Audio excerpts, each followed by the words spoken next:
খোয়া যাওয়া mobile phone ফিরিয়ে দেওয়ার সঙ্গে রক্তদানের মতো শিবির করে সামাজিক বার্তা দক্ষিণ 24 পরগনার সোনারপুর জিআরপি।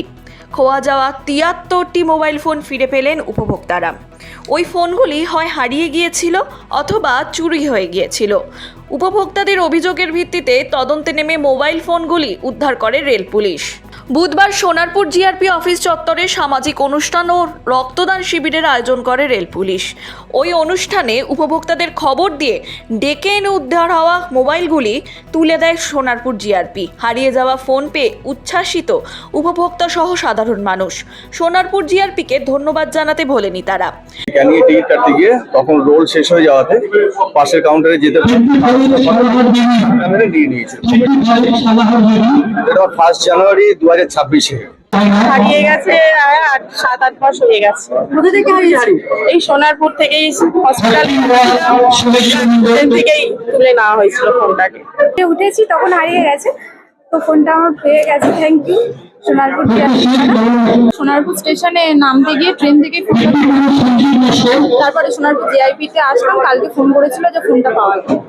প্রতি বছরই খোয়া যাওয়া মোবাইল উপভোক্তাদের ফিরিয়ে দেওয়ার পাশাপাশি সমাজের উদ্দেশ্যে রক্তদান শিবির করে থাকে।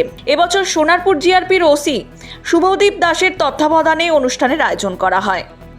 উপস্থিত ছিলেন শিয়ালদা বিভাগের rail police super Debashree Dutta, deputy super Tamal Das সহ অন্যান্যরা।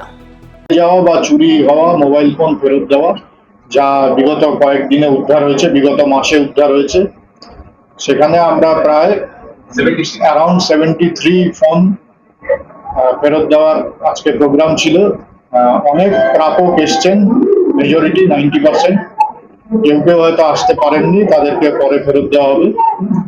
এবং এই প্রোগ্রাম দুটোই, ব্লাড ডোনেশন অ্যান্ড মোবাইল ফেরত দেওয়া, আমরা প্রতিটা জিআরপি থানাতেই করি এবং ভবিষ্যতেও করতে থাকবো।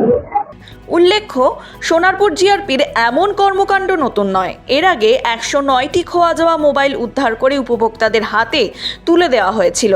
দক্ষিণ 24 পরগনার সোনারপুর থেকে দেবাঞ্জন বন্দ্যোপাধ্যায় ও শশাঙ্ক মণ্ডলের রিপোর্ট, হিন্দুস্তান নিউজ পয়েন্ট।